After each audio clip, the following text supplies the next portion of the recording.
My decision in selecting the artists had to do with the desire to pick those artists who exemplified the pluralism, the diversity of the period.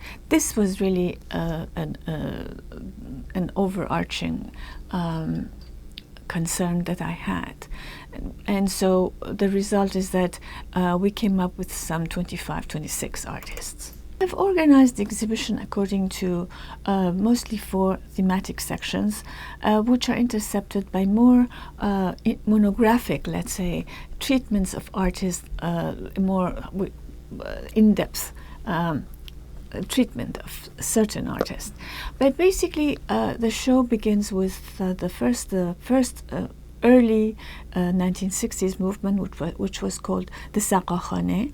And the Saqakhane basically was a term coined by Karim Imami, a prominent critic of the time, who was reminded of motifs which were used to decorate these shrine-like structures. They're public structures that are erected in memory of the 7th century martyrs at the Karbala battle, Imam Hussein, for instance. And many of the motifs that you encounter in the works, such as the hand of Hazrat Abbas, is related to that battle, and it's in commemoration of the martyrdom of Hazrat Abbas. So you have the hand, and you have little prayers. You have also locks that are used on the grill work of Saqakhunes. And so because of these motifs, the whole movement that sought inspiration within Iran in the early 60s was termed Saqakhune. And we need to keep in mind that the Saqakhune was contemporary with pop art in the US. But in Iran, popular culture is tinged with religion. So you find many motifs that are like relics of religion that are used in the works. But not all of the artists associated with the movement focused on this kind of Shiite iconography. Many of them looked way beyond the Islamic period. They looked at pre-Islamic art or even religions such as Zoroastrianism. But it's also equally important to bear in mind that not all the artists restricted themselves to Shiite motifs, to Saqakhune motifs specifically, and some even went way beyond the Islamic period. They looked at Achaemenid art, at Luristan bronzes, at Zoroastrian religion, which preceded Islam, and so we need to take that into consideration. And also, I need to add that one of the revolutionary contributions of the Saqakhune was their use of very common low-tech objects when it came to sculpture, or ballpoint pen on creased paper, ordinary paper, when it came to two-dimensional works.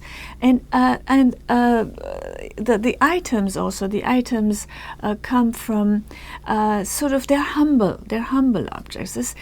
This sort of low-tech, humble quality of the works relates them to the proletarian culture, the culture of, let's say, south of Tehran, away from the affluent north, where possibly oil and canvas would have been privileged.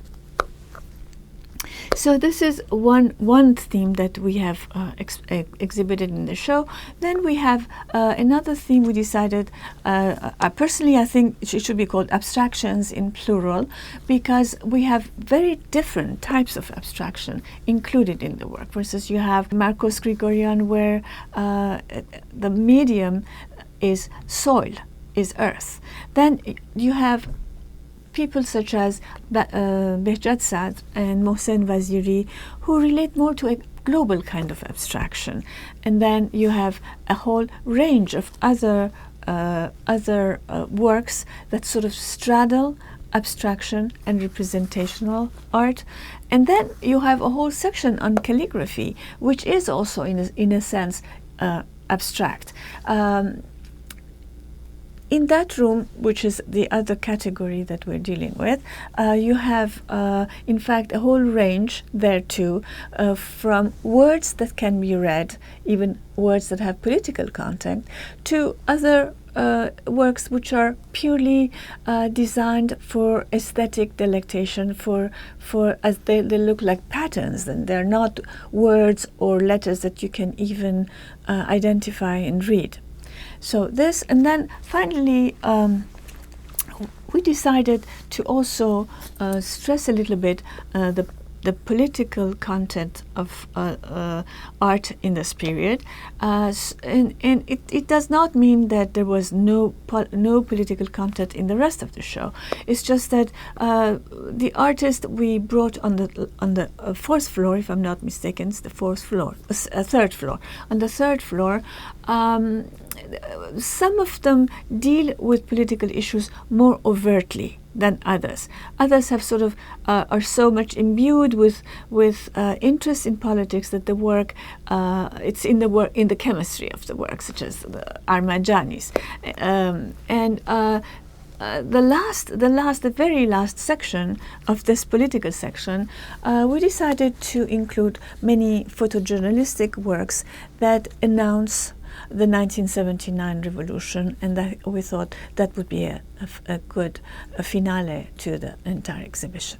Modernism, how that relates to Iran, is a complicated issue, because modernism has had one very prominent definition in the West, that even in the West it has been contested, the idea of this march towards abstraction, which does not apply to Western art or to Iranian art.